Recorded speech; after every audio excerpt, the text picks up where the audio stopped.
Hi, my name is Lotus Asare. I'm the administrator for Wisdom Boxing Gym, and I'm also the executive secretary for the WBC Cares Africa chapter.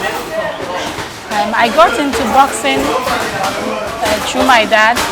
Whilst growing up, he tried to initiate us into the sport several times, but I'm not much of a fighter.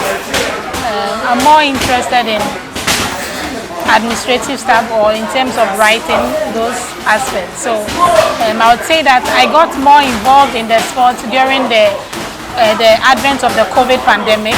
Yeah, because I was at home and I started managing their social media handles to make the sport more popular, and then the Wisdom Boxing Gym more popular on social media since they are on a break.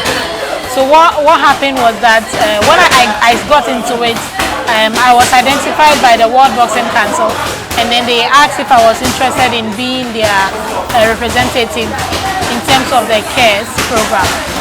So the WBC CARES program tries to encourage boxers to help their community, because their motto is little champions helping, big champions helping little champions.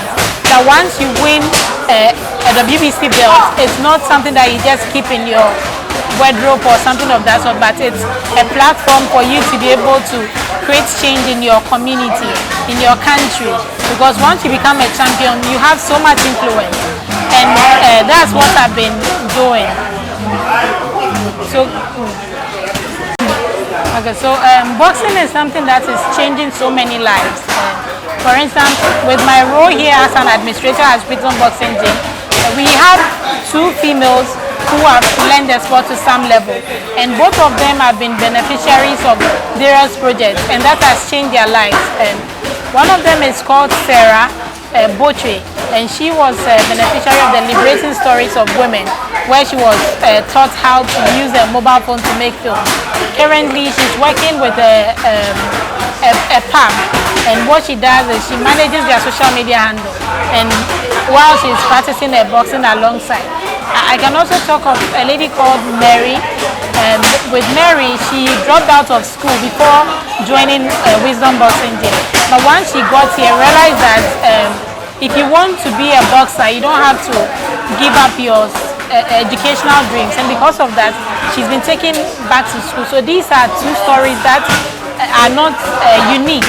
There are several of female boxers who have benefited and have their lives changed through the sport. Another campaign that I'm actively involved in that is changing their lives is something called the Girls Box Tournament, and it's the first of its kind in West Africa, which gives females a platform to box. Females don't get main bouts by themselves. Usually they are featured, but this platform is exclusively for them, and each of them uses the platform to campaign on something that is important to them. So I would say that in Ga Mashie, females are getting the opportunity to have their voice heard because they are boxers, because once you become a champion, people are more likely to listen to you. You recently spoke to Coach Anile, one of the former boxers. She's called Yako Shabir. She's now a queen mother. She was a former boxer, and it's because of that popularity that she's gained that it's a development queen. And all these things are different ways that boxing is changing the lives of women. So I would say that boxing is really great for the people of Ga Mashie, and they are benefiting. I've observed several people go into boxing, and I'm really proud of the boxers that are coming up, especially the young ones. And I want them to continue pursuing their dreams, knowing that boxing, even if you want to be a boxer, it's not the only thing. If you become a professional boxer, how long can you sustain that? But if you combine that with some education, you'll be able to learn how to manage your resources well, and that would make you also a proper role model that people would be willing to invest in you, and you'll be able to make more money outside the ring. Boxers should also know that when you make money and become a champion, that money that you are making, it came to you through your fans and the people that support you. So you must also find ways to give back, care about your community, and support people in need, because as you help your community, when you need them, they will also turn back and help you.